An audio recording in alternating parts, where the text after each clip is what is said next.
Hi hello ಎಲ್ರಿಗೂ ನಮಸ್ಕಾರ. ನಾನು ನಿಮ್ಮ ಸುಜಾತ. ಬಿಗ್ ಬಾಸ್ ಮನೆ ಮಾತುಕತೆ ನಿಮ್ಮ ಜೊತೆ ಸ್ಟಾರ್ಟ್ ಮಾಡೋಕ್ಕೂ ಮುಂಚೆ ಇವತ್ತಿನ ಒಂದು ವಿಶೇಷವಾದ ವಿಚಾರದೊಂದಿಗೆ ನಿಮ್ಮ ಜೊತೆ ಬಂದಿದ್ದೀನಿ.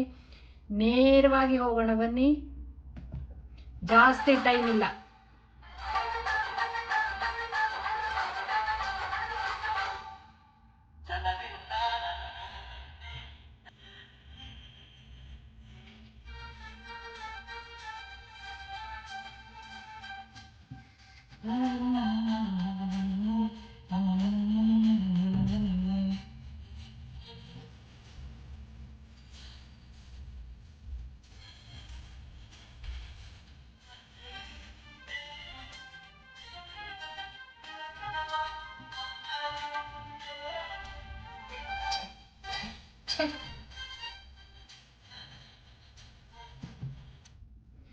ಜನರಿಂದ ನಾನು ಮೇಲೆ ಬಂದೆ, ಜನರನ್ನೇ ನನ್ನ ದೇವರೆಂದೆ, ಜನರಿದ್ದರೆ ನನ್ನ ಬೆನ್ನ ಹಿಂದೆ, ಹೋರಾಡಲು ನೆಂದು ಮುಂದೆ. ಎಷ್ಟು ಚೆನ್ನಾಗಿದೆ ಹಾಡಲ್ವಾ? ರಾಜ್ಕುಮಾರ್ ಅವ್ರು ಹಾಡಿರೋ ಈ ಹಾಡು ಯಾಕೆ ಇವತ್ತು ನಾನು ತಗೊಂಡಿರೋದು ಅಂತ ಯೋಚನೆ ಮಾಡ್ತಿದ್ದೀರಾ? ಕಾರಣ ಇದೆ.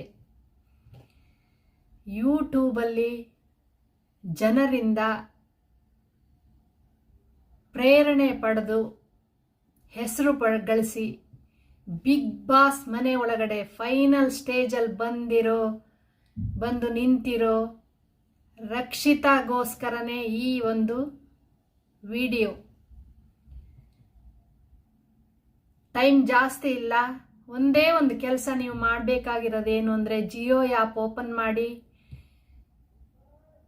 ಬಿಗ್ ಬಾಸ್ ಕನ್ನಡ ಅಂತ ಹೊಡೀರಿ. ಅದರೊಳಗಡೆ ರಕ್ಷಿತಾ ವೋಟ್ ಮಾಡೋ ಇದು ಬರುತ್ತೆ. ಅದರೊಳಗಡೆ ರಕ್ಷಿತಾಗೆ ನೀವು 99 ವೋಟ್ಗಳನ್ನು ಹಾಕ್ಬೋದು. ನೀವೇ ಕಳಿಸಿರೋ ಯೂಟ್ಯೂಬ್ ನೋಡ್ತಾ ಇದ್ದೀರಲ್ವ, ನೀವು ಇವಾಗ ಟ್ರೈನಲ್ಲಿ ಹೋಗ್ತಾ ಇದ್ದೀರಿ, ಬಸ್ಸಲ್ಲಿ ಹೋಗ್ತಾ ಇದ್ದೀರಿ, ಫ್ಲೈಟಲ್ಲಿ ಹೋಗ್ತಾ ಇದ್ದೀರಿ, ನಂಗೆ ಗೊತ್ತು, ಆಟೋದಲ್ಲಿ ಹೋಗ್ತಾ ಇದ್ದೀರಿ, ಮನೇಲಿ ಕೂತ್ಕೊಂಡಿದ್ದೀರಿ. ಎಲ್ಲ ಕಡೆ ನೀವು ಸುಲಭವಾಗಿ ನೆಟ್ಟು ಎಲ್ಲ ಜಾಸ್ತಿ ನೆಟ್ ಎಲ್ಲ ಇಲ್ಲದೇನೆ ನೋಡುವ ಅಂತ ಒಂದು ಸಾಧನ ಯೂಟ್ಯೂಬ್ ಅಲ್ವಾ? ನೋಡ್ತಾ ಇದ್ದೀರಲ್ವಾ? ಇದೇ ಯೂಟ್ಯೂಬನ್ನ ನೀವು ನೋಡೋಕ್ಕೆ ಕಾರಣವಾಗಿರೋ ಕಂಟೆಂಟ್ಗಳನ್ನು ಮಾಡಿಬಿಟ್ಟು ಕಷ್ಟಪಟ್ಟು ಕಂಟೆಂಟ್ ಮಾಡಿ ಬಿಗ್ ಬಾಸ್ ಮನೆ ಒಳಗಡೆ ಹೋಗಿರೋ ರಕ್ಷಿತಾಗೆ ನಿಮ್ಮದು ಒಂದೇ ಒಂದು ಸಪೋರ್ಟ್ ಕೊಡಿ. ಜನರಿಂದ ಜನರಿಗೋಸ್ಕರ ಅಂತ ಮನೆ ಒಳಗೆ ರಕ್ಷಿತಾ ಆಡ್ತಾ ಇರೋ ರೀತಿನ ನೋಡಿ ನಾವು ಸಪೋರ್ಟ್ ಮಾಡ್ತಾ ಇದ್ದೀವಿ. ನೀವು ಕೂಡ ವ್ಯಕ್ತಿ ಯಾರು? ರಕ್ಷಿತಾ. ಉಳಿದವರಿಗೆಲ್ಲ ಸಪೋರ್ಟ್ ಮಾಡೋಕ್ಕೆ ಬೇಕಾದಷ್ಟು ಜನಗಳಿದ್ದಾರೆ ಹೊರಗಡೆ. ಆದರೆ ಯೂಟ್ಯೂಬಲ್ಲಿ ಹೆಸರು ಮಾಡಿ ಒಳಗಡೆ ಬಂದಿರೋ ರಕ್ಷಿತಾಗೆ ಯಾರು ಸಪೋರ್ಟ್ ಮಾಡೋರಿಲ್ಲ ಅಂತ ಅನ್ನಿಸ್ತಾ ಇದೆ ನನಗನ್ಸಿದ ಪ್ರಕಾರ. ಯಾಕೆಂದರೆ ರಕ್ಷಿತಾಗೆ ಯೂಟ್ಯೂಬ್ ಮಾಡಬೇಕಾದ್ರೂ ಮನೆಯವ್ರ ಸಪೋರ್ಟ್ ಕೂಡ ಇರಲಿಲ್ಲ. ಆದರೂ ಮನೆಯವರಿಂದ ಬೈಸ್ಕೊಂಡ್ಬಿಟ್ಟು ಯೂಟ್ಯೂಬನ್ನು ಸ್ಟಾರ್ಟ್ ಮಾಡಿದ್ದಾಳೆ. ಯಾಕೆಂದರೆ ಒಂದೊಂದು ಈ ಥರ ಮಾಧ್ಯಮಗಳಲ್ಲಿ ಫೋನ್ಗಳಲ್ಲಿ ಮಾತಾಡ್ತಾ ಇರ್ತೀವಿ ಅಂದರೆ ಜನ ಸ್ವಲ್ಪ ಸಪೋರ್ಟ್ ಮಾಡಲ್ಲ. ಏನು ಮಾಡ್ತಾರೋ ಅನ್ನೋ ಭಯ. ಅದು ಮಕ್ಕಳು ಏನು ಮಾಡ್ತಾರೆ, ದಾರಿ ತಪ್ತಾರೆ ಅನ್ನೋ ಒಂದು ಭಯ ಇರುತ್ತಲ್ಲ. ಆ ರೀತಿಯಲ್ಲಿ ರಕ್ಷಿತಾ ಅವರ ಅಪ್ಪ ಅಮ್ಮಂಗೆ ಕೂಡ ಭಯ ಇರುತ್ತೆ. ಅದಕ್ಕೋಸ್ಕರ ಅವಳಿಗೆ ಸಪೋರ್ಟ್ ಮಾಡಿರಲ್ಲ ಅವರು. ಆದ್ರೂ ಏನೋ ಒಂದು ಮಾಡಬೇಕು, ಸಾಧನೆ ಮಾಡಬೇಕು, ಆ ವಯಸ್ಸು ಆ ಥರ ಇರುತ್ತಲ್ವ, ಮಾಡಬೇಕು ಅಂತ ಹೇಳಿಬಿಟ್ಟು ತನ್ನ ಆಸೆನ ಯೂಟ್ಯೂಬಲ್ಲಿ ತನ್ನದೇ ಶೈಲಿಯಲ್ಲಿ, ಹೊಸ ಶೈಲಿಯಲ್ಲಿ, ಭಾಷೆ ಗೊತ್ತಿಲ್ಲ ಅಂದರೂ ಅದರಲ್ಲೂ ತುಳು ಭಾಷೆಯಲ್ಲಿ ಮಾಡ್ಬೋದಿತ್ತು, ಇಲ್ಲ ಮರಾಠಿ ಭಾಷೆಯಲ್ಲಿ ಮಾಡ್ಬೋದಿತ್ತು. ಆದರೆ ಕನ್ನಡದ ಮೇಲೆ ಅಭಿಮಾನ ಇಟ್ಟುಕೊಂಡು ಕನ್ನಡದ ಒಂದು ಚಾನಲನ್ನು, ಯೂಟ್ಯೂಬ್ ಚಾನಲನ್ನು ಮಾಡಿ ಇವತ್ತು ಬಿಗ್ ಬಾಸ್ ಮನೆ ಒಳಗೆ ಹೆಮ್ಮೆಯಿಂದ ಇದ್ದಾಳೆ. ನಿಮಗೆಲ್ಲ ಇಷ್ಟ ಆಗಿರ್ಬೋದು. ನೀವು ನಿಜವಾಗ್ಲೂ ಇವಾಗ ಯಾರಾದರೂ ಈ ನನ್ನ ವಿಡಿಯೋನ ನೋಡ್ತಾ ಇದ್ರೆ, ಯೂಟ್ಯೂಬ್ ನೋಡ್ತಾ ಇದ್ರೆ, ನೀವು ಮಾಡಬೇಕಾಗಿರೋದು ಇಷ್ಟೇ. ದಯವಿಟ್ಟು ಜಿಯೋ ಆ್ಯಪಲ್ಲಿ ಓಪನ್ ಮಾಡಿಬಿಟ್ಟು ಬಿಗ್ ಬಾಸ್ ಕನ್ನಡ ಅಂತ ಹೊಡೆದ್ರೆ ನಿಮಗೆ ಓಪನ್ ಆಗುತ್ತೆ. ಅದರೊಳಗಡೆ ವೋಟ್ ಹಾಕ್ಬೋದು ನೀವು ರಕ್ಷಿತಾಗೆ. ದಯವಿಟ್ಟು ವೋಟ್ ಮಾಡಿ. ನಾನು ಒಂದು ಯೂಟ್ಯೂಬ್ ಸುಮ್ಮನೆ ನಾನು ಮಾಡ್ತಾ ಇರೋದು, ಯಾಕೆಂದರೆ ನನ್ನಲ್ಲಿರೋ ಟ್ಯಾಲೆಂಟನ್ನು ನಾನು ಯೂಟ್ಯೂಬಲ್ಲಿ ಹಾಕ್ತಾ ಇದ್ದೀನಿ ಅಷ್ಟೇ. ಸಣ್ಣ ಪುಟ್ಟ ವಿಷಯಗಳನ್ನು ನನಗೆ ಗಾರ್ಡನಿಂಗು ಸಂಗೀತ ಇವೆಲ್ಲ ನಂಗೆ ಇಷ್ಟ ಇರೋದ್ರಿಂದ ನಾನು ಅದನ್ನು ಯೂಟ್ಯೂಬಲ್ಲಿ ಹಾಕ್ತಾ ಇರ್ತೀನಿ. ನಾನು ಯೂಟ್ಯೂಬನ್ನ ಏನು ನನ್ನ ಉದ್ಯೋಗದ ಥರ ನಾನೇನು ನೋಡ್ತಾ ಇಲ್ಲ, ನನ್ನ ಟ್ಯಾಲೆಂಟನ್ನು ನಾನು ಅದರೊಳಗಡೆ ಹಾಕ್ತಾ ಇದ್ದೀನಿ ಅಷ್ಟೇ, ನನ್ನ ಹವ್ಯಾಸಗಳನ್ನು. ಇದು ರಕ್ಷಿತಾ ತಾನು ನನಗೆ ಫ್ಯೂಚರ್ ತುಂಬ ಇದೆ ಇನ್ನೂ ಹೊರಗಡೆ ಸಮಾಜಕ್ಕೆ ಬಂದಿರೋ ರಕ್ಷಿತಾಗೆ ನಿಜವಾಗ್ಲೂ ಈ ಯೂಟ್ಯೂಬಿಂದ ನೀವು ಕಳಿಸಿರೋ ಮನೆಯೊಳಗೆ ಬಿಗ್ ಬಾಸ್ ಮನೆಯೊಳಗೆ ನೀವೇ ಕಳಿಸಿರೋದು ಯೂಟ್ಯೂಬ್ ನೋಡೋ ಪ್ರತಿಯೊಬ್ಬ ವೀಕ್ಷಕರು. ನಿಮಗೆ ತಮಿಳಾಗಲಿ, ತೆಲುಗು ಆಗಲಿ, ಕನ್ನಡ ಆಗಲಿ, ಮರಾಠಿ ಆಗಲಿ, ಮಲಯಾಳಂ ಆಗಲಿ, ಯಾವುದೇ ಭಾಷೆಯವರಾಗಿರಲಿ, ಎಲ್ಲಿಯವರಾದರೂ ಆಗಿರಲಿ, ದಯವಿಟ್ಟು ನೀವು ಯೂಟ್ಯೂಬ್ ನೋಡ್ತಾ ಇದ್ದೀರಿ ಅಂದರೆ ಯೂಟ್ಯೂಬಿಂದ ಒಂದು ಹುಡುಗಿ ತನ್ನ ಜೀವನನ ಕಟ್ಟಿಕೊಂಡಿದ್ದಾಳೆ ಅಂತಂದರೆ ಅವಳಿಗೆ ಸಪೋರ್ಟ್ ಮಾಡೋದು ನಿಮ್ಮ ಬಾಧ್ಯತೆ ಅನ್ಕೋತೀನಿ ನಾನು. ಇದರಿಂದ ನಮಗೇನು ಸ್ವಾರ್ಥ ಇಲ್ಲ. ಆದರೆ ಇವಾಗ ಪ್ರತಿಯೊಬ್ಬರು ಇಂಜಿನಿಯರ್ ಆಗೋಕ್ಕಾಗಲ್ಲ, ಡಾಕ್ಟರ್ ಆಗೋಕ್ಕಾಗಲ್ಲ, ಬೇರೆ ಬೇರೆ ಉದ್ಯೋಗಗಳನ್ನ ಎಲ್ಲರೂ ಮಾಡೋಕ್ಕಾಗಲ್ಲ, ಗೌರ್ಮೆಂಟ್ ಉದ್ಯೋಗನ ಎಲ್ಲರೂ ಮಾಡೋಕ್ಕಾಗಲ್ಲ. ಪ್ರತಿಯೊಬ್ಬರಿಗೂ ಜೀವನದ ಸಮಾಜದಲ್ಲಿ ಬದುಕಬೇಕಲ್ವಾ. ರಕ್ಷಿತಾಗೆ ಯೂಟ್ಯೂಬ್ ಸಪೋರ್ಟ್ ಮಾಡಿದೆ. ನಾನು ನೋಡಿದೆ ಕೆಲವು ಕಡೆ ಯೂಟ್ಯೂಬಲ್ಲಿ. ಇವಾಗ ನಾನು ರಕ್ಷಿತಾಗೆ ಸಪೋರ್ಟ್ ಮಾಡೋಕ್ಕೆ ಸ್ಟಾರ್ಟ್ ಮಾಡಿರೋದು. ಇಷ್ಟು ದಿವಸ ನನ್ನ ಚಾನಲಲ್ಲಿ ನಾವು ಎಲ್ಲರೂ ನೋಡಬೇಕಾಗತ್ತಲ್ವ, ಆ ಥರ ಬರ್ತಾ ಇದ್ದರೆ ನನಗೆ ನಿನ್ನೆ ಅನಿಸಿರೋದು ರಕ್ಷಿತಾಗೆ ಸಪೋರ್ಟ್ ಮಾಡಬೇಕು ಅಂತ. ಯಾಕೆ ಅಂದರೆ ಒಂದು ಯೂಟ್ಯೂಬರ್ ಆಗಿ ನಾನು ಕೂಡ ಒಂದು ಯೂಟ್ಯೂಬ್ ಮಾಡ್ತಾ ಇರೋದ್ರಿಂದ ರಕ್ಷಿತಾಗೆ ಯಾರು ಸಪೋರ್ಟ್ ಮಾಡೋದು ಕಾಣಿಸಿಲ್ಲ ನನಗೆ ಜಾಸ್ತಿ ಎಲ್ಲೂ. ಉಳಿದವರಿಗೆಲ್ಲ ರಾಜಕೀಯದವರು ಮತ್ತು ಸಿನಿಮಾ ವರ್ಗದವರು ಅವರು ಇವರು ಎಲ್ಲರೂ ಪ್ರಚಾರ ಮಾಡಿ ಮಾಡ್ತಾ ಇದ್ದಾರೆ.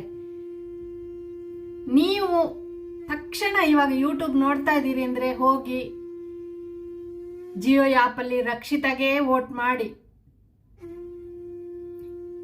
ಇನ್ನೊಂದು ವಿಚಾರ ಅಂದರೆ ರಕ್ಷಿತಾ ಕೇವಲ ಏನೋ ಯೂಟ್ಯೂಬ್ ಮಾಡಿ ಅವಳ ಕಂಟೆಂಟನ್ನು ಹಾಕಿ ಮಾಡಿದಾಳೆ ಅಂತಲ್ಲ, ರಕ್ಷಿತಾ ಸಮಾಜದ ಬಗ್ಗೆ ಕೂಡ ಯೋಚನೆ ಮಾಡ್ತಾ ಇದ್ದಾಳೆ ಒಳ್ಳೆ ರೀತಿಲಿ.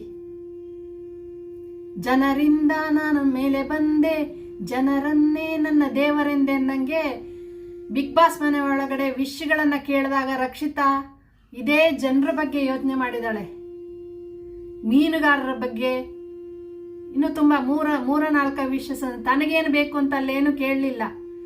ಇವಾಗಲೂ ಕೂಡ ರಕ್ಷಿತನ ತಲೆಯಲ್ಲಿ ನಾನೇ ಗೆಲ್ಲಬೇಕು ನಾನೇ ಅಂತ ಏನೂ ಇಲ್ಲ. ಕ್ಲೀನಾಗಿ ತಾನು ಬಿಗ್ ಬಾಸ್ ಮನೆ ಒಳಗಡೆ ಯಾಕೆ ಬಂದಿದ್ದೀನಿ, ಆಟ ಆಡ್ಕೊಂಡು ಹೊರಗಡೆ ಹೋಗ್ತೀನಿ, ಅಲ್ಲಿರೋದನ್ನ ಎಂಜಾಯ್ ಮಾಡಿಕೊಂಡು ಅಲ್ಲಿ ಬಿಟ್ಟು ಹೋಗ್ಬೇಕಂದ್ರೆ ಬಾಧೆನೂ ಬೀಳ್ತಾ ಇದ್ದಾಳೆ. ಆ ಥರ ಒಂದು ಅಟ್ಯಾಚ್ಮೆಂಟ್ ಬೆಳೆದಿದೆ ರಕ್ಷಿತಾ ಕೂಡ ಅಲ್ಲಿ. ಕೇವಲ ನಾನು ಈ ವಿಡಿಯೋನ ರಕ್ಷಿತಾಗೋಸ್ಕರನೇ ಮಾಡ್ತಾ ಇದ್ದೀನಿ. ನಿನ್ನೆ ಎಪಿಸೋಡು ನೀವು ನೋಡಿರ್ತೀರಲ್ಲ, ನಿನ್ನೆ ಎಪಿಸೋಡಲ್ಲಿ ನನಗೆ ನಿಜವಾಗ್ಲೂ ನೋಡಿದ್ರೆ ಫುಲ್ ನೀವು ಲೈವಲ್ಲಿ ನೋಡಿಲ್ಲ, ಬಟ್ ಬಿಗ್ ಬಾಸ್ ಮನೆ ಒಳಗಡೆ ಆ ರಾಣಿ ಅನ್ನೋ ಒಂದು ಸೀರಿಯಲ್ ಆ್ಯಕ್ಟ್ರೆಸ್ ಒಳಗಡೆ ಬಂದಿದ್ರು. ಆ ಮಗುವಿನ ಬರ್ತ್ಡೇ ಆಯಿತು. ಆ ಹುಡುಗಿ ಕೂಡ ಒಳ್ಳೆ ಒಂದು ಫ್ಯೂಚರ್ ಇದೆ ಅಂತ ಅನ್ನಿಸ್ತಾ ಇದೆ ನೋಡಿದ್ರೆ. ರಾಣಿ ಅಂತ ಮಾತುಗಳು ಹೇಗಿತ್ತು ಗೊತ್ತಾ, ರಕ್ಷಿತಾ ಮತ್ತು ರಾಣಿ ಕೂತ್ಕೊಂಡು ಸ್ವಿಮ್ಮಿಂಗ್ ಪೂಲ್ ಹತ್ರ ಇಬ್ಬರು ಮಾತಾಡೋ ವಿಚಾರಗಳನ್ನು ಕೇಳಿದಾಗ ನಿಜವಾಗ್ಲೂ ನಾವು ಅನ್ಕೋತೀವಿ ಎಲ್ಲೋ ಏನೋ ಆಗ್ತಾ ಇದೆ ಸಮಾಜ, ಹಾಗಾಗ್ತಿದೆ ಹೀಗಾಗ್ತಿದೆ ಅಂತ. ಆದರೆ ಒಳ್ಳೆ ಒಳ್ಳೆ ಒಳ್ಳೆ ಒಳ್ಳೆ ಪ್ರತಿಭೆಗಳು ನಮ್ಮಲ್ಲಿ ಹುಟ್ಟಿದ್ದಾರೆ, ಬೆಳೀತಾ ಇದ್ದಾರೆ. ಅವ್ರನ್ನ ಬೆಳೆಸೋಕ್ಕೆ ಪ್ರಯತ್ನ ಮಾಡೋಣ. ಕೆಟ್ಟ ದಾರಿ ತುಳಿಯೋದು ಈಸಿ, ಒಳ್ಳೆ ದಾರಿಯಲ್ಲಿ ನಡೆಯೋಕ್ಕೆ ನಾವು ಸಹಾಯ ಮಾಡಬೇಕಾಗತ್ತೆ. ಸಮಾಜದಲ್ಲಿದ್ದು ಒಂದು ಟೈಮ್ ಅನ್ನೋದು ಇರುತ್ತೆ ಮನುಷ್ಯಂಗೆ. ದಾರಿಯಲ್ಲಿ ಹೋಗ್ತಾ ಇರಬೇಕಾದ್ರೆ ಕಲ್ಲು ಮುಳ್ಳು ಎಲ್ಲ ಬರುತ್ತಲ್ವ, ಅದನ್ನೆಲ್ಲ ತೆಗೆದು ದಾಟಿ ಹೊರಗಡೆ ಬರಬೇಕಾಗತ್ತೆ. ಇವಾಗ ರಕ್ಷಿತಾ ಏನು ಮಹಾರಾಷ್ಟ್ರದಿಂದ ಬಂದ್ಬಿಟ್ಟು ಮಂಗಳೂರಲ್ಲಿ ಬಂದು ವಿಡಿಯೋಗಳನ್ನು ಮಾಡ್ಕೊಂಡ್ಬಿಟ್ಟು ಅಜ್ಜಿ ಮನೇಲಿದ್ದು ಕನ್ನಡ ಕಲಿತು ಎಲ್ಲದೂ ಮಾತಾಡ್ತಾ ಇದ್ದಾಳೆ ಅಂದರೆ ಗ್ರೇಟ್ ಅಲ್ವಾ ಅದು. ಇವಾಗ 24 ವರ್ಷ ಇರ್ಬೋದು, ನೋಡೋಕೆ ಚಿಕ್ಕದಾಗ ಇದ್ದಾಳೆ, ಬಟ್ 24 ವರ್ಷ 23-24 ವರ್ಷ ಇರಬಹುದು. ಏಜ್ ಸಂಬಂಧ ಅಲ್ಲ, ಆದರೆ ಅವಳಿಗಿರೋ ತಿಳುವಳಿಕೆ ಇದೆಯಲ್ಲ ಅದು ಮಾತ್ರ ಹೈ ಲೆವೆಲಲ್ಲಿದೆ. ಯಾರ್ರೀ ಅಷ್ಟು ಧೈರ್ಯವಾಗಿ, ಯಾರು ಇಷ್ಟರಲ್ಲಿ ಇಷ್ಟು ಬಿಗ್ ಬಾಸ್ಗಳನ್ನು ನೋಡಿದೀವಿ, ಏನೇನೋ ಎಪಿಸೋಡ್ಗಳನ್ನೆಲ್ಲ ನೋಡ್ತಾ ಇದ್ದೀವಿ, ಧೈರ್ಯವಾಗಿ ಒಂದು ರೈತನನ್ನ ಮದುವೆ ಆಗ್ತೀನಿ ಅಂತ ಯಾರು ಹೇಳ್ತಾರೆ ಹೇಳಿ? ಕನಸು ಕಾಣ್ತಾ ಇರ್ತಾರೆ ಎಲ್ಲ ಹುಡುಗಿರು. ನಿಜವಾಗ್ಲೂ ನಾವು ರೈತರ ಇವಾಗಿನ ನನ್ನ ಸುತ್ತಮುತ್ತನೂ ನಾನು ನೋಡ್ತಾ ಇದ್ದೀನಿ, ರೈತರ ಮಕ್ಕಳಿಗೆ ಯಾರು ಹೆಣ್ಣು ಕೊಡಲ್ಲ ಕಣ್ರಿ. ಇವಾಗ ರೈತರ ಮನೇಲಿರೋ ಹೆಣ್ಮಕ್ಳನ್ನೇ ರೈತರಿಗೆ ಕೊಡ್ತಾ ಇಲ್ಲ. ಅಂಥದ್ರಲ್ಲಿ ರಕ್ಷಿತಾ ರೈತನ ಮದುವೆ ಆಗ್ತೀನಿ ಅಂತ ಹೇಳಿದಾಗ ಕೆಲವರೆಲ್ಲ ಅದನ್ನು ಕೂಡ ಕೇವಲವಾಗಿ ನೋಡಿದ್ರು. ಆದರೆ ಅವಳು ಕ್ಲಿಯರ್ ಆಗಿ ಹೇಳಿದಾಳೆ. ಏನಂತ ಹೇಳಿದಾಳೆ ಗೊತ್ತಾ? ರೈತರನ್ನ ಮದುವೆ ಆದರೆ ನಾನು ಯೂಟ್ಯೂಬ್ ನಾನು ಮಾಡ್ಕೊಬೋದು, ಹಾಗೆ ಅವನು ಹೊಲದಲ್ಲಿ ಕೆಲಸ ಮಾಡಬೇಕಾದ್ರೆ ನಾನು ಯೂಟ್ಯೂಬ್ ಮಾಡ್ಕೊತೀನಿ, ತಾನು ಹೊಲದಲ್ಲಿ ಕೆಲಸ ಮಾಡ್ತಾನೆ, ಅವನ ಜೊತೆಲೇ ನಾನು ಇರ್ಬೋದು. ಅಂದರೆ ತಾನು ಕನಸು ಕಾಣ್ತಾ ಇರೋದೇನು ಗಂಡನ ಜೊತೆಯಲ್ಲಿದ್ದು ನಾನು ಸಪೋರ್ಟಿವ್ ಆಗಿ ನಿಂತು ಮಾಡ್ತೀನಿ ಅಂತ ಅವಳು ಹೇಳುವ ಇದರೊಳಗೆ ಬೇರೆದಾಗಿ ಕಾಣಿಸ್ತಾರಿ, ಬೇರೆದಾಗಿ ಅರ್ಥ ಮಾಡ್ಕೋತಾ ಇದ್ದೀರಿ ನೀವು. ಬೇಡ ಅಂದರೆ ಪರವಾಗಿಲ್ಲ ಬಿಡ್ತೀನಿ ಅಂತ, ಪರವಾಗಿಲ್ಲ ಬೇಡ ಅಂದರೆ ಬಿಡ್ಬೋದು ಅಂತ ಹೇಳಿದ್ಲಲ್ಲ. ಬಿಡ್ಬೋದು ಅಂದ್ರೆ ಆ ಥರ ಅಲ್ಲ. ಯೂಟ್ಯೂಬ್ ಮಾಡಬೇಡ ಅಂತ ಹೇಳಿದ್ರೆ ಆ ಥರ ಅಂದರೆ ಏನು ಮಾಡೋಕ್ಕಾಗಲ್ಲ ಅಂತ ಹೇಳಿರೋದು. ಇನ್ನೊಂದು ಹೇಳ್ತೀನಿ, ರೈತರ ಜೊತೆ ಅವಳು ಏನಾದ್ರು ಯಾರೇ ಆಗಲಿ ನಮಗಿರೋ ಟ್ಯಾಲೆಂಟನ್ನ ನಾವು ಯೂಸ್ ಮಾಡ್ಕೊಂಡು ರೈತರ ಜೊತೆ ಜೀವನ ಮಾಡೋಕ್ಕಾಗಲ್ವಾ? ಎಷ್ಟು ಜನ ರೈತರು ಹೆಂಡತಿ ಆಗಲಿ ಗಂಡಾಗಲಿ ಯಾರಿಗಾಗಲಿ ಬೇರೆ ಬೇರೆ ಟ್ಯಾಲೆಂಟ್ ಇರುತ್ತೆ. ಅದನ್ನು ಯೂಸ್ ಮಾಡ್ಕೊಂಡು ಜೀವನ ಮಾಡಿದ್ರೆ ಒಂದು ವೇಳೆ ಮಳೆ ಬೆಳೆ ಬರದೇ ಇರುವಾಗ ಆ ವರ್ಷ ಇದು ಉಪಯೋಗಕ್ಕೆ ಬರ್ಬೋದಲ್ವಾ? ಆ ಥರ ಅಂದರೆ ನಾನೇನು ಕೇವಲ ಯೂಟ್ಯೂಬ್ ಮಾತ್ರ ಅಂತ ಹೇಳ್ತಾ ಇಲ್ಲ, ನಮಗಿರೋ ಪ್ರತಿಯೊಬ್ಬರಿಗಿರೋ ಟ್ಯಾಲೆಂಟ್ ಬಗ್ಗೆ ಹೇಳ್ತಾ ಇದ್ದೀನಿ ಅಷ್ಟೇ. ರಕ್ಷಿತಾ ರೈತನ ಮದುವೆ ಆದರೆ ಒಂದು ವರ್ಷದಲ್ಲಿ ಬೆಳೆ ಏನು ಬಂದಿಲ್ಲ ಅಂದರೆ ಯೂಟ್ಯೂಬ್ ಮಾಡ್ತಾ ಇದ್ರೆ ಅದು ಇನ್ಕಮ್ ಅಲ್ವಾ ಅವಳಿಗೆ? ಕರೆಕ್ಟಾಗಿ ಬಂದರೆ ಜನ ಸಪೋರ್ಟ್ ಸಿಕ್ಕಿದ್ರೆ ಅದರಿಂದ ಅವರಿಬ್ಬರು ಜೀವನ ಚೆನ್ನಾಗಿರ್ಬೋದಲ್ವಾ? ಎಷ್ಟು ಥಿಂಕ್ ಮಾಡಿದಾಳೆ ನೋಡಿ. ಸಣ್ಣ ಒಂದು ತಲೆಯಲ್ಲಿ ಎಷ್ಟು ದೊಡ್ಡ ಆಲೋಚನೆ ಇದೆ. ರೈತರ ಬಗ್ಗೆ ಒಬ್ಬರಾದ್ರೂ ಯೋಚನೆ ಮಾಡ್ತಾರ? ಯಾರಾದ್ರೂ ಈಗಿನ ಇದ್ರೊಳಗೆ? ರಕ್ಷಿತಾ ಒಂದು ಮಾದರಿ ಆಗ್ಬೋದಲ್ವಾ? ಮದುವೆ ಆಗೋದು ಬಿಡೋದು ಅದು ನಮ್ಮ ಕೈಲಿಲ್ಲ, ದೈವ ನಿರ್ಣಯ ಅದು. ರಕ್ಷಿತಾ ಯಾರನ್ನ ಮದುವೆ ಆಗ್ತಾರೆ ಅದು ಯಾರ ಕೈಯಲ್ಲೂ ಇಲ್ಲ. ಆದರೆ ರಕ್ಷಿತನ ಕನಸಿದೆಯಲ್ಲ ಅದು ಒಳ್ಳೇದಲ್ವಾ? ಅದಕ್ಕೆ ಯಾಕೆ ನಾವು ನೀರು ಸುರಿಬೇಕು ಹೇಳಿ? ಎಷ್ಟು ಖುಷಿ ಆಗುತ್ತೆ ಆ ವಿಡಿಯೋ ನೋಡಿದ್ರೆ. ನಾನು ಹಾಕಿದ್ದೀನಿ ಆ ವಿಡಿಯೋನ, ಅದು ಹೋಗಲ್ಲ. ಯಾಕೆಂದ್ರೆ ಅದು ಅಂಥ ಒಳ್ಳೆ ವಿಚಾರಗಳು ಹೋಗಲ್ಲ, ಯಾರು ನೋಡಲ್ಲ. ಯೂಟ್ಯೂಬ್ ಅವರು ಬಿಗ್ ಬಾಸ್ಗೆ ಯೂಟ್ಯೂಬ್ ಅವರೇ ಕಳಿಸಿದಿರಿ. ನೀವು ಇವಾಗ ಯೂಟ್ಯೂಬ್ ನೋಡ್ತಾ ಇದ್ರೆ ದಯವಿಟ್ಟು ರಕ್ಷಿತಾಗೆ ವೋಟ್ ಮಾಡಿ. ಇನ್ನೇನು 2 ದಿವಸ ಇದೆ, ಏನು ಖರ್ಚಿಲ್ಲ ಅದಕ್ಕೆ. ಎಷ್ಟೆಷ್ಟೋ ನಾವು ಖರ್ಚುಗಳನ್ನ ಮಾಡ್ತೀವಿ. ನನಗೆ ರಕ್ಷಿತಾ, ನಾನೇನು ರಕ್ಷಿತಾ PR ಅಲ್ಲ, BR ಅಲ್ಲ, ಏನೂ ಅಲ್ಲ. ರಕ್ಷಿತನ ವಯಸ್ಸಲ್ಲಿ ನಾವು ತಗೊಂಡಿರೋ ನಿರ್ಣಯಗಳು ಇವತ್ತು ನಮ್ಮನ್ನ ನಿಮ್ಮ ಮುಂದೆ ಈ ಥರ ಮಾತಾಡೋ ಥರ ಮಾಡಿದೆ. ನಾವು ಜನರ ಜೊತೆ ಸುತ್ತಾಡಿ ಬಂದು ಈಗಲೂ ನಮ್ಮ ಮನಸ್ಸು ಹೆಂಗೆ ಯೋಚನೆ ಮಾಡ್ತಾ ಇದೆ ಅಂತ ನನ್ನ ಮನಸ್ಸು, ನಂಗೆ ಜನ ಇಲ್ದೇನೆ ನಾನು ಇರಲ್ಲ, ಆ ಥರ ಇದೆ ನನಗೆ. ಅದೊಂದು ಒಬ್ಬೊಬ್ಬರ ವ್ಯಕ್ತಿತ್ವ ಅದಷ್ಟೇನೆ. ಯೂಟ್ಯೂಬಿಂದ ಸಂಪಾದನೆ ಮಾಡಬೇಕು ಅಂತ ನನಗೇನೂ ಇಲ್ಲ, ಆದರೆ ಜನ ಬೇಕು, ಜನರ ಜೊತೆ ಇರಬೇಕು ಅನ್ನೋದು. ಅದು ಹೇಗಾರು ಆಗಿರ್ಬೋದು. ನಾನು ಕಂಡ್ಕೊಂಡಿರೋ ಮಾರ್ಗ ಇದು ಅಷ್ಟೇ. ನನ್ನ ಮನಸ್ಸಲ್ಲಿರೋದನ್ನ ನಿಮ್ಮ ಜೊತೆ ಹೇಳಬೇಕಷ್ಟೇನೆ. ಇದರಿಂದ ನೋಡಿ, ಬಿಗ್ ಬಾಸ್ ನೋಡ್ತಾ ಇದ್ವಿ, ಯಾಕೋ ರಕ್ಷಿತಾಗೆ ನಾನು ಸಪೋರ್ಟ್ ಮಾಡ್ಬೇಕಂತ ಅನ್ನಿಸ್ತು ನನಗೆ. ಈ ಮುಖಾಂತರ ಸಪೋರ್ಟ್ ಮಾಡ್ತಿದ್ದೀನಿ. ಮಾಮೂಲಾಗಿ ಓಟ್ ಹಾಕ್ತಿದ್ದೀವಿ. ಈ ಸ್ಟೇಜಲ್ಲಿ ಬಂದ್ಬಿಟ್ಟು ರಕ್ಷಿತಾ ಓಟಿಂದ ಸೋತು ಹೋಗಿದ್ದಾಳೆ ಅಂತ ಬರಬಾರದು ಅಷ್ಟೇ. ಅದಕ್ಕೆ ಆದಷ್ಟು ಹೋಗ್ತಾ ಇದ್ದೀರಲ್ವ, ಇವಾಗ ಆಟೋದಲ್ಲಿ ಹೋಗ್ತಾ ಇದ್ದೀರಿ, ಟ್ರೈನಲ್ಲಿ ಹೋಗ್ತಾ ಇದ್ದೀರಾ, ನೋಡ್ತಾ ಇದ್ದೀರಾ ಈ ಚಾನಲನ್ನು, ನನ್ನ ಚಾನಲನ್ನು ನೋಡ್ತಾ ಇದ್ರೆ ದಯವಿಟ್ಟು ತಕ್ಷಣನೇ ಜಿಯೋ ಆ್ಯಪಿಗೆ ಹೋಗಿ ರಕ್ಷಿತಂಗೆ ವೋಟ್ ಮಾಡಿ. ಯಾವುದೇ ಭಾಷೆ ಆಗಿರ್ಬೋದು, భాష ఇంపార్టెంట్ ಅಲ್ಲಿ తెలుగు ಅವರು ಯಾರು ఈ వీడియో నన్ను చూస్తూ ఉంటే దయచేసి జియో యాప్లో రక్షితకే ఓటేయండి. తమిళ్ కొంచెం ತಮಿಳು ಏನಂತಾರೆ ಗೊತ್ತಿಲ್ಲ ನನಗೆ. ಪಣ್ಣು ರಕ್ಷಿತಾ ವೋಟ್ ಮಾಡಿ.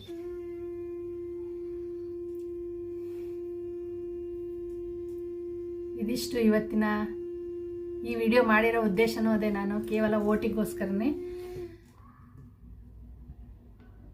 ಇನ್ನು ನೆಕ್ಸ್ಟ್ ಇವತ್ತೇನು ನಡಿಬೋದು? ಬಿಗ್ ಬಾಸ್ ಮನೆ ಒಳಗಡೆ ಇವಾಗ ಗಿಚ್ಚಿ ಗಿಲಿ ಟೀಮ್ ಬಂದಿದೆ ಬಿಗ್ ಬಾಸ್ ಮನೆ ಒಳಗಡೆ. ನೋಡಿದ್ರ ರಕ್ಷಿತಾ ಕಡೆಯಿಂದ ಬರೋರು ಯಾರು ಇರಲ್ಲ ಬಿಗ್ ಬಾಸ್ ಮನೆ ಒಳಗಡೆ. ರಕ್ಷಿತಾ ಕೋರಿಕೆ ಪ್ರಕಾರ ಏನಾದ್ರು ಮೀನುಗಾರರು ಅವ್ರನ್ನೆಲ್ಲ ಕರ್ಸೋದು ಕಷ್ಟನೇ ಅಲ್ವಾ, ಅವರೆಲ್ಲ ಬರೋದು ಕಷ್ಟನೇ. ರಕ್ಷಿತಾ ಕೇಳಿರೋರು ಮನೆ ಒಳಗಡೆ ಬರಬೇಕು ಅಂತ ಕೇಳಿರೋದು. ಯಾರು ಬರ್ತಾರೆ ರಕ್ಷಿತಾ? ಅದಕ್ಕೆ ನಾವೇ ಯೂಟ್ಯೂಬ್ ನೋಡ್ತಾ ಇರೋ ನಾವು ರಕ್ಷಿತಾಗೆ ಸಪೋರ್ಟ್ ಮಾಡಬೇಕು. ಒಂದು ಯೂನಿಕ್ ಸ್ಟೈಲಲ್ಲಿ ಈ ಸಲ ಬಿಗ್ ಬಾಸ್ ಗೆದ್ರೆ ಎಷ್ಟು ಖುಷಿ ಆಗುತ್ತಲ್ವಾ? ರಕ್ಷಿತಾ ಗೆದ್ರೆ